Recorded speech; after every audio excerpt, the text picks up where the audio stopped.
जय जोहार, मैं हूं तपेश जैन। यहाँ पर हम लोग तालाब है, नया तालाब, खंती तालाब भी कहते हैं। इसके साथ में 4 तालाब और जुड़े हुए हैं।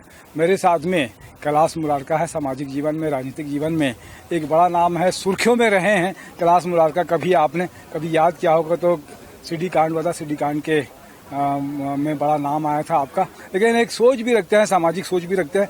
क्या कैलाश भाई आपके अंदर में क्या सोच है अभी मेरा एक निवेदन है माननीय मुख्यमंत्री जी से।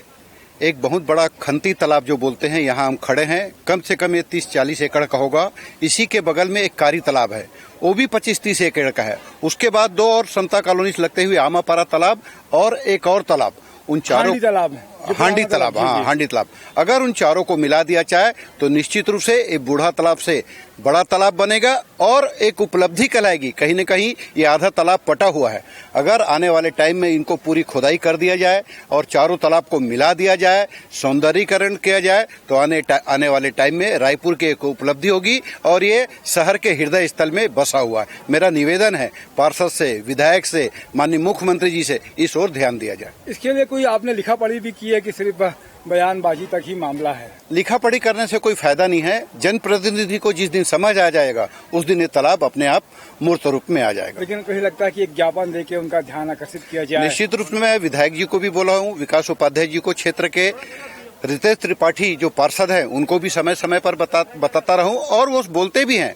अच्छा पॉजिटिव सोच है, समय आने पर इसको हम मूर्त रूप देंगे। इसमें ज्यादा आबादी प्रभावित होगी क्या चारों तालाब? मेरे ख्याल से कोई आबादी प्रभावित नहीं होगी। जो मेड़ों में 2-4 घर हैं उनको राज्य सरकार, हाउसिंग बोर्ड के मकान है और कई योजनाओं में मकान है, उनको अगर मकान उपलब्ध कर दिया जाए तो निश्चित रूप से कोई विरोध नहीं होना चाहिए। मतलब ज्यादा आबादी आपको लगता है कि 8-10 लोग ही है? हाँ, बस प्रत्येक मेड़ों में 55-60 लोग हैं। अगर चाहें तो वो बेचारे गरीब हैं, कच्चे मकान, उनको पक्के मकान मिल जाएंगे तो वो भी सहज स्वीकार कर लेंगे। ये चारों तालाब का एक बड़ा जो है 100 एकड़ से भी ज्यादा का, 100 एकड़ से बड़ा तालाब, शहर के हृदय स्थल और चारों विधानसभा को ये घेरता है। मतलब कोई भी ऐसा नहीं कि एक विधानसभा में पड़ता है। निश्चित रूप से बहुत बड़ा और रेलवे स्टेशन को जोड़ता है, NH नेशनल हाईवे से जुड़ता हुआ है। चारों तरफ बहुत बड़ी आबादी है, सुंदर दिखेगा और जीवन यापन के लिए अंडरग्राउंड वाटर रिसोर्सेज भी बढ़ेगा। बहुत अच्छी बात है। पर्यावरण की दृष्टि से देखा जाए, और रायपुर कहा जाता था कि पहले मैंने बताया था दू आगर दू कोरी, ऐसा कहा जाता था कि रायपुर में इतने सारे तालाब हैं, कई सारे तो खत्म भी हो गए हैं, जिसमें कमर्शियल कॉम्प्लेक्स या दूसरी चीजें बन गई है। तो ये 4 तालाब का जो कॉन्सेप्ट है, मुझे बहुत अच्छा लगा कि प्रकृति की ओर आपकी जो सोच है, पर्यावरण संरक्षण भी होगा, सौंदर्यीकरण भी होगा और एक जल संरक्षण की जो बात करते हैं। पानी, तीसरा विश्व युद्ध तो कोरोना से चल ही रहा है, चौथा अगर विश्व युद्ध होगा तो पानी पर होगा। तो पानी का संरक्षण बहुत अति आवश्यक है। मानसून से पहले इसका सफाई का काम चल रहा है। ये चारों तालाब को, खंती तालाब को, हांडी तालाब को, आमापारा तालाब को, कारी तालाब को अगर एक कर दिया जाए तो निश्चित रूप से छत्तीसगढ़ की राजधानी रायपुर बहुत ही अच्छा और तालाबों की नगरी होगा।